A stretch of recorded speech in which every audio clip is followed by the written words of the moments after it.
से गाली मिली है, इस तरीके के अश्लील उनका कंटेंट जो रहा है, उनका जो नाम रहा है उनके कंटेंट्स का, उनकी वेब सीरीज का, उनके सीरियल्स का, तो कहीं न कहीं उनको लोगों का जो लोग उनको नकार रहे हैं, वो चीज़ झेलनी पड़ रही है। उस चीज़ के लिए वापस जैसे नेता करते हैं ना कि हिंदू मुस्लिम धर्म का सहारा लेते हैं, वही चीज़ आजकल बॉलीवुड वाले भी करने लगे हैं। जैसे कि आपने देखा होगा कि मोदी है तो मुमकिन है, जी। कितना फ्लॉप वो सॉन्ग रहा, आपने उसके डिसलाइक की भी बहुत चर्चा रही।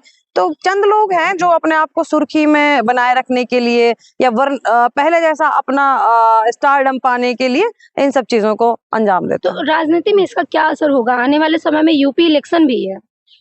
देखिए यूपी इलेक्शन है, यूपी इलेक्शन से जैसे आपने कल से एक चर्चा आपने सुनी होगी कि अखिलेश यादव जी ने एक खुलासा किया है कि उनको किसी सोर्स के मुताबिक किसी मीटिंग की कोई ऑडियो रिकॉर्डिंग या किसी सोर्स के से ये पता चला है कि बीजेपी का टारगेट है कि उत्तर प्रदेश में जहां इंडिया गठबंधन के सांसद हैं, उन लोकसभाओं में 50,000 वोट काटने का जो टारगेट दिया गया है जी। एसआईआर के जरिए। तो ये कहीं ना कहीं यूपी इलेक्शन की और लोकसभा इलेक्शन में किस तरीके से इन्होंने डकैती डालनी है, जैसे इन्होंने बिहार में डाली है, उसकी एक शुरुआत है, उसकी बिसात बिछाई जा रही है। लेकिन इलेक्शन कमीशन तो कह रहा है एसआईआर ज़रूरी है, जो घुसपैठिए हैं, जो बाहरी लोग हैं, उनकी पहचान होनी चाहिए। अब ये देखिए ना कि हाँ, मैं इसमें एक चीज और जोड़ूं कि एसआईआर जो है उसको आप एनआरसी का एक कदम समझ सकते हैं। अभी आप ये लोगों के वोट काट रहे हैं, उनका सबसे बड़ा संवैधानिक हथियार, उनका सबसे बड़ा संवैधानिक अधिकार उनसे छीन रहे हैं। आज ये अधिकार छीन रहे हैं, कल उनको फिर देश से बाहर भी निकाल देंगे एनआरसी के थ्रू। तो कहीं ना कहीं एक नापाक साजिश इस देश को कमजोर करने की हो रही है, जिससे अपनी राजनीतिक लाभ उठाया जाए, राजनीतिक रोटियां सेकी जाएं। और अभी आप देखेंगे कि आसाम में इलेक्शन है और पश्चिम बंगाल में इलेक्शन है, तो वहां जाकर भी ये लोग एसआईआर के थ्रू बहुत ज्यादा वोट काटेंगे। ज्यादातर वोट वहीं से कटेंगी जहां इंडिया गठबंधन के लोगों के वोट होंगे, माइनॉरिटी के वोट होंगे, तो वहां इनका टारगेट रहेगा वोट काटने का। एक तरफ वोट काटने की बात हो रही है, दूसरी तरफ बाबा हैं, वो हिंदू पद यात्रा निकाल रहे हैं और साफ-साफ मैसेज दे रहे हैं कि हिंदू राष्ट्र बनेगा भारत। देखिए, मैं वही आपसे कह रही हूँ कि एक तरफ कि एक छोटी-सी बात पे आप कोई आपने देखा होगा कल इंडिया गेट पे कोई अपनी साँस के हक में आप जो इतना एक्यूआई का लेवल इतना खराब हो रखा है, साँस लेना मुश्किल है आज दिल्ली एनसीआर में। वहाँ लोग अपने हक के लिए प्रोटेस्ट कर रहे हैं, तो आप कल से एक जो तस्वीर वायरल हो रही है, आपने देखा भी होगा कि कित बर्बरता के साथ उन लोगों को वहाँ से खदेड़ा जा रहा है।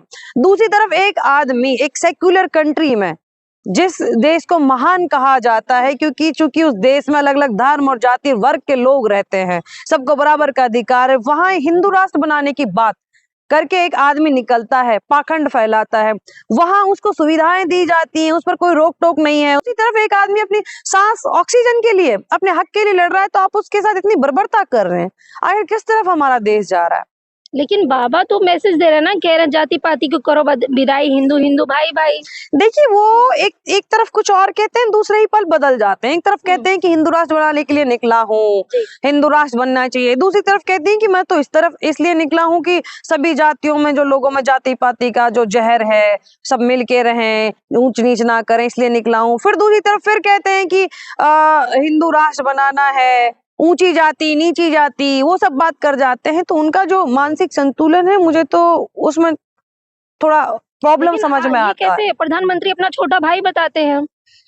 अब यही है ना, प्रधानमंत्री जी अपना छोटा भाई बताएंगे क्योंकि वो प्रधानमंत्री जी की राजनीति को आसान करने का काम कर रहे हैं ना, उन्हीं के लिए तो ये सब बिसात बिछाई गई है। अगर 80-20 होगा, मुसलमानों का डर 20% का डर 80% को दिखाया जाएगा, 80% को एकजुट करके उनका फायदा उठाया जाएगा, राजनीतिक रोटी सेकी जाएगी, तो फायदा किसका होगा? जाहिर सी बात है कि नरेंद्र मोदी, सत्ता, बीजेपी, इनको फायदा होगा, तो इन्हीं के लिए ये सब किया जा रहा है। मैम, लेकिन यूपी की राजनीति की बात करें और यात्रा यूपी में ही जाके खत्म हुई है, तो यूपी की बात करें तो यूपी में तमाम जो राजनीतिक चर्चाएं तेज हो गई हैं, उसमें भ्रष्टाचार, बुलडोजर बाबा। अब तो बिहार में भी कहा जा रहा है कि यूपी मॉडल ही चलेगा।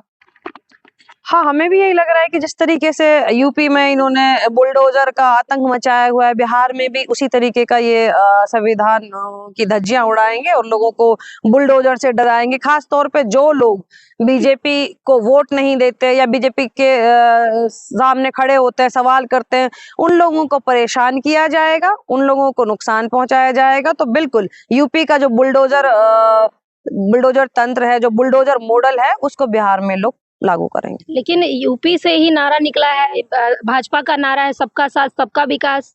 देखिए, सबका साथ सबका विकास नहीं, इस देश का विनाश। मुझे तो लगता है कि इन लोगों का नारा यही है कि इस देश की एकता और अखंडता को नुकसान पहुंचाना और इस देश का विनाश करना। और ये अगर इसी तरीके से इस देश की एकता को और अखंडता को नुकसान पहुंचाते रहेंगे तो एक दिन देश का बहुत बड़ा नुकसान ये लोग कर देंगे। और हम आज उस मुहाने पर खड़े हैं कि विश्व में हमारी इज्जत जो पहले हुआ करती थी वो आज हमारी इज्जत नहीं है। हमारी ख्याति को बहुत भारी नुकसान बीजेपी सत्ता ने पहुंचाने का काम किया है। और अगर अभी भी इसी तरीके की चीजें चलती रहेंगी तो कहीं ना कहीं भारत को बहुत नुकसान उठाना पड़ेगा। लेकिन मैम, राजनीति तो कुछ और ही कह रही है ना, जिस तरह से जीत के आ रही है भाजपा। देखिए, हिंदू मुस्लिम की जो चटनी चटाई जाती है उससे अब तक ये लोग सत्ता में बने हुए हैं, लेकिन कहीं ना कहीं वो धीरे धीरे बेअसर होना शुरू हो गई है। लोग महंगाई से, बेरोजगारी से, जो रोज के जो मुद्दे हैं, सीधे जिन मुद्दों का जनता से सरोकार है, लोगों का ध्यान उस तरफ जाने लगा है। और धीरे धीरे इसीलिए इन्होंने अब दूसरे हथकंडे अपनाने शुरू कर दिए हैं, जैसे SIR, वोट काटना, ये सब चीजें इसीलिए की जा। बाबा की जगह क्या होगी? आखिरी में बता दीजिए, धीरेन्द्र शास्त्री जो हिंदू राष्ट्र की मांग कर रहे हैं और यात्रा निकाल के भड़काऊ भाषण दे रहे हैं, ऐसे में बाबा की जगह कहाँ है? देखिए, अगर आज धीरेन्द्र शास्त्री की जगह कोई मुस्लिम कोई सामाजिक या कोई नेता इस तरीके की कोई यात्रा निकालता, या कोई आदिवासी या पिछड़ा, अति पिछड़ा कोई इस तरीके की यात्रा निकालता है कि पिछड़ों को एक करना है या सत्ता से लड़ना है, या कुछ भी इस तरीके की कोई और यात्रा निकलती, तो ये लोग अब तक उनको UAPA लगा करके अंदर डाल चुके होते। लेकिन आज जब धीरेन्द्र शास्त्री जी हिंदू राष्ट्र बनाने की बात करते हैं एक सेक्युलर कंट्री में, तो आज उन पर कोई कार्रवाई नहीं की जाती, बल्कि उनको सराहा जाता है। उनको छोटा भाई मोदी जी, जैसा आप कहती हैं कि उनको मोदी जी अपना छोटा भाई बताते हैं, लोग उनके पास नतमस्तक होने जा रहे हैं, तो ये सब चीजें ठीक नहीं है। देश के लोकतंत्र के लिए, इस देश के संविधान के लिए ये सब चीजें नुकसानदायक है। शुक्रिया मैम।